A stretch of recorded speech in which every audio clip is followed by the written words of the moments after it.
Mis hermanos, Dios les bendiga, les habla Teo Hernández. Hoy día, mis hermanos, voy a compartirles el capítulo número 14 de Zacarías. Ya este es el último capítulo. El día de mañana, nuestra hermana Elena les compartirá el capítulo número 1 de Malaquías.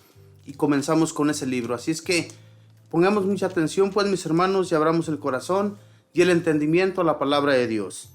La leo en el nombre del Padre, y del Hijo, y del Espíritu Santo. Amén. Aquí viene el día de Yahvé, en que se repartirán tus despojos dentro de tus muros. Haré que se junten todas las naciones para atacar a Jerusalén. Se apoderarán de la ciudad, saquearán sus casas y violarán a sus mujeres. La mitad de la población será llevada cautiva, pero a los demás habitantes de la ciudad no los eliminarán. Entonces saldrá Yahvé a combatir, peleará con esas naciones como lo hacen en los días de batalla. Ese día pondrá su pie sobre el Cerro de los Olivos, que queda al oriente de Jerusalén, y el Cerro de los Olivos se partirá en dos de este a oeste, dejando en medio un profundo valle. Una parte del cerro quedará al norte y la otra mitad al sur, y huirán ustedes por ese valle, por entre los dos cerros hacia el Yazol. Huirán igual que huyeron cuando hubo ese terremoto en tiempos de Osías, rey de Judá. Entonces vendrá Yahvé, tu Dios, acompañado de todos los santos. En aquel día no habrá más frío ni hielo. Será este un día extraordinario, solamente conocido por Yahvé. No habrá más cambio del día a la noche, pues de noche será como de día claro. Ese día brotará en Jerusalén un manantial que nunca se secará, ni en verano ni en invierno, y estará siempre corriendo, tanto hacia el mar oriental como hacia el mar occidental, y Yahvé reinará sobre toda la tierra.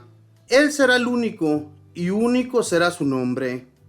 El país entero se transformará en una planicie desde Geba, en el norte, hasta Rimón, en el Negev. Jerusalén, en cambio, será alzada en su mismo lugar, desde la puerta de Benjamín hasta el lugar de la antigua puerta, es decir, hasta la puerta del ángulo, y desde la torre de Hananel hasta los lagares del rey. Ya no habrá peligro ni maldición para Jerusalén. Sus habitantes vivirán tranquilos en adelante. En cambio, este es el castigo que Yahvé dará a todos los pueblos que hayan atacado a Jerusalén. Se les pudrirá su carne mientras aún se mantienen de pie. Sus ojos se descompondrán dentro de sus órbitas, y su lengua se echará a perder en su misma boca. Una peste parecida atacará a los caballos, a las mulas, a los camellos, a los burros, en fin, a todos los animales que estén en sus campamentos. Aquel día, Yahvé les infundirá un miedo horrible. Se volverán el uno contra el otro, y se pondrán a pelear entre ellos mismos. Los hombres de Judá participarán en el combate de Jerusalén, y luego recogerán los despojos de todas las naciones vecinas, oro, plata, trajes en grandes cantidades.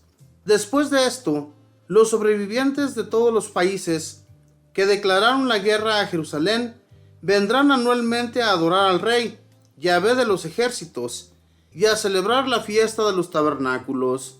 Si algún pueblo de la tierra no sube a Jerusalén para reverenciar al rey, Yahvé de los ejércitos, será castigado con la sequía. Y si son los egipcios quienes se niegan a hacerlo, Yahvé los castigará como lo merecen las naciones que no vengan a celebrar esa dicha fiesta. Así pues, pagará su pecado Egipto y las naciones que no vengan para esta fiesta.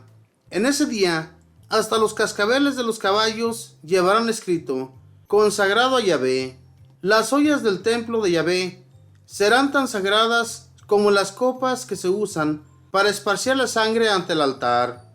En Jerusalén y Judá, cualquier utensilio de cocina será propiedad santa de Yahvé de los ejércitos, de tal modo que podrán usarlos para cocer la carne de los animales consagrados. Desde ese día no habrá más mercaderes en la casa de Yahvé. Palabra de Dios, te alabamos, Señor. Mis hermanos, lo que anuncia aquí Zacarías, en primer lugar al pueblo de Jerusalén, es algo terrorífico en los primeros versículos, ya que lo que Zacarías anuncia es una destrucción, que vendrán países, atacarán a Jerusalén y llevarán cautivos a muchos hombres y mujeres, y además de todo esto, a sus mujeres las violarán. Será algo terrible para esta nación, pero tal vez el pecado había llegado a su punto, el pecado de Judá, que tanto habían cometido y que habían hecho enojar tanto a Dios, que Dios decide, les va a mandar ese castigo. Pero además después, todo el pueblo vivirá tranquilo, y no solamente el pueblo, sino todas las naciones que vivirán junto a ellos. Primeramente, Dios les hace ver cómo será la nueva Jerusalén, cómo será levantada el día en que Dios reinará para siempre y ya no habrá ni calor ni hielo, dice en la palabra de Dios. Dice que ya no sufrirán tanto, ya esta nación solamente la pasará de fiesta, ya no tendrán que sufrir absolutamente nada, así como lo estaban pasando de mal por culpa de las demás naciones que los habían invadido. Dios les promete que después de esta invasión, después de que ellos fueran invadidos, llegará Él y combatirá con todas esas naciones que habían invadido a Jerusalén. Una invasión donde solamente quedó la mitad de la población. Mis hermanos, esto fue mucho lo que le sucedió a esta nación. Ellos se mantuvieron al margen, se mantuvieron frente a Dios, siempre pidiéndole su favor. Ellos ya sabían que iban a pasarla bien después de todas esas invasiones, porque el profeta ya se los había anunciado. Cuando el profeta se los anunciaba, ellos no creían, pensaban que todo esto era una mentira o tal vez algo que se le había ocurrido al profeta, pero la realidad es que Dios les hablaba a ellos para que anunciaran lo que tenían que ir a avisarles al pueblo, y ellos, toda la nación, tenía que hacer caso. Y cuando no hacían caso, Dios les mandaba a las naciones para que los invadieran y los terminaran por completo. Era algo terrible. Mis hermanos, la ciudad de Jerusalén, cuando ellos se sentían que no necesitaban de Dios, comenzaban a pecar de nuevo. Caían en el pecado, en la idolatría, y entonces Dios miraba su mala conducta, los enviaba al destierro y les mandaba la guerra, les mandaba pestes, les mandaba muchas plagas, que después ellos no hallaban la puerta para salir de todo ese problema. Entonces Dios decide ya que le va a volver a ayudar a esta nación, la va a volver a sacar adelante, porque es la nación preferida de Dios. La nueva Jerusalén, mis hermanos, será esa gloria para nosotros en un futuro. Todo aquel que se mantenga firme vivirá en ella. Si nos mantenemos, mis hermanos, siempre dispuestos a servir a Dios, siempre dispuestos a servir también a nuestros hermanos más necesitados, a todo aquel que anda por ahí pidiendo a veces un taco para comer, no nos neguemos a ello, no nos neguemos a ayudarles para que ellos también, al igual que nosotros, tengan un alimento. Y de esa manera nuestro Dios siempre va a estar ayudándonos y no nos va a abandonar ni un solo día de la vida. Tengamos consideración de los demás para que Dios tenga consideración de nosotros. El pueblo de Judá, ellos se olvidaban de todo esto, olvidaban a las viudas, olvidaban a los huérfanos, siendo que Dios les había dado un mandato para que ellos sirvieran bien a las viudas y a los huérfanos. Ellos los dejaban solos a su suerte. Entonces Dios miró todo esto y les mandaba, mis hermanos, muchas calamidades para que ellos volvieran a Él de todo corazón y ayudaran a los demás, ¿verdad? Porque Dios, cuando enviaba a los profetas, los enviaba ya cuando lo tenían bien cansado de tanta maldad que este pueblo cometía. Entonces, es necesario también que a nosotros a veces nos llegue la calamidad, nos lleguen los problemas y todo eso que nos sucede en la vida para que cambiemos y volvamos de corazón al Señor. De otra manera, no vamos a ser felices nunca y siempre vamos a tener problemas en nuestra persona.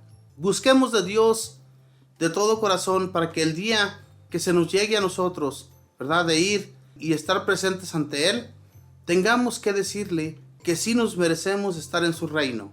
De lo contrario, Él tendrá que mandarnos a otro lugar donde no va a estar muy agradable. Fíjense bien lo que dice en la palabra de Dios, que el día que Dios combata con todas las naciones y ya las naciones hayan sido exterminadas, todos los habitantes que queden, el día en que Dios decida que va a llegar con su gloria, que va a estar ya presente en esa nueva Jerusalén, todas las demás naciones llevarán sus presentes ante Él, o sea, a ese lugar donde ya no va a haber frío ni calor, ni va a haber oscuridad, sino solamente luz, porque Dios es el que irradia la luz, Dios es el que nos mantiene con ese calorcito que va a haber en esa gloria, y en esa gloria, mis hermanos, ya no va a haber frío, ya no va a haber sufrimiento, ya no va a haber nada por lo que nosotros tengamos que temer.